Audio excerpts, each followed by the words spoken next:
நம்ம ஒரு ஆஃபீஸில் அலுவலகத்தில் ஒரு ஆஃபீஸராக இருக்கோம் இல்லைங்களா? ஆஃபீஸராக இருக்கும்போது நம்ம நிம்மதி இல்லாமல் இருக்கோம். ஆஃபீஸர் வந்து நிம்மதியே கிடையாது, ஒரு சந்தோஷம் கிடையாது, லைஃப்பில் ஒரு என்ஜாய்மெண்ட் கிடையாது. அப்படி இருக்கிற ஆஃபீஸர், பெரிய ஆஃபீஸர். கீழே வேலை செய்கிறவங்க நல்ல வசதியாக இருக்காங்க, வாய்ப்பாக இருக்காங்க, நல்ல ஒரு ட்ரெஸ் பண்ணிட்டு வர்றாங்க, நல்ல நிம்மதியாக இருக்காங்க, அங்கே வீட்டில் கொண்டு வந்து காரில் கொண்டு வந்து விடுறாரு, கூட்டிகிட்டு போகிறாரு அப்படின்னு சொல்லி நீங்கள் பொறாமப்பட்டு வகுத்தறிச்சல் படுறது அவ்வளோ நல்லதல்ல. ஃபியூச்சர் வந்து வாழ்க்கைங்கிறது வந்து கடவுள் கொடுத்தது. கர்மவாணிக்கு தகுந்த மாதிரி கடவுள் வந்து வாழ்க்கை அமைப்பாருங்க.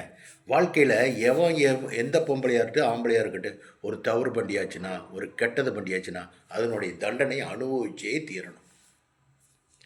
அனுபவிக்காமல் உயிர் போகவே போகாது. குழந்தைங்க இருந்ததுன்னா நீங்கள் கல்யாணம் காட்சி பண்ணி கொடுத்தீங்கன்னா நீங்கள் மகிழ்ச்சியாக இருக்கிறத நீங்கள் பார்க்கவே முடியாது. இறைவன் அப்படி ஒரு இறைவன் நம்மளை படைத்த இறைவன் அப்படி பார்த்துக்குவாங்க, அப்படி நம்மளை சிஸ்டமேட்டிக்காக பார்த்துக்குவாங்க. நம்ம என்ன கஷ்டமோ என்ன பிரச்சனை வந்தாலும் சரி, என்ன ஒன்றுமே பண்ண முடியாது.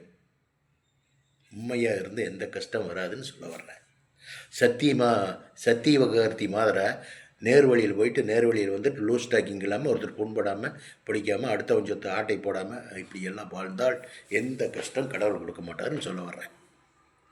இறைவனை நம்புங்க, முருகனை நம்புங்க, பழனி போயிட்டு வாங்க, நிம்மதியாக இருக்கும். பிரசாதங்கள்லாம் கொடுத்தா வேண்டான்னு சொல்லவே கூடாது. இறைவனோட பிரசாதங்க. மலையிலேருந்து அவங்க சமந்து கொண்டு வந்து உங்களுக்கு பிரியப்பட்டு கொண்டு வந்து கொடுக்குறாங்க, வாங்கிக்கணுங்க. வாங்கிட்டு உங்களுக்கு இஷ்டம் இல்லைன்னு ஒரு ஸ்பூன்னால் வாங்கி சாப்பிட்டு மற்றவங்க கொடுங்கன்னு சொல்லணும். கடவுளுடைய அனுகிரகம் வேணும்னா இதெல்லாம் செய்யணும். சரிங்களா? பாருங்கள், வாழ்க்கையில் நமக்கு ஒரு கஷ்டம் வந்தால், ஒரு அடியுதடி வந்தால், ஒரு நோய் வந்தால் கூட உட்காந்து யோசனை பண்ணால் கரெக்டாக இருக்கும்.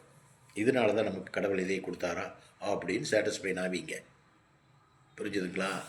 வச்சுட்டுங்களா? பாய். ஓகே.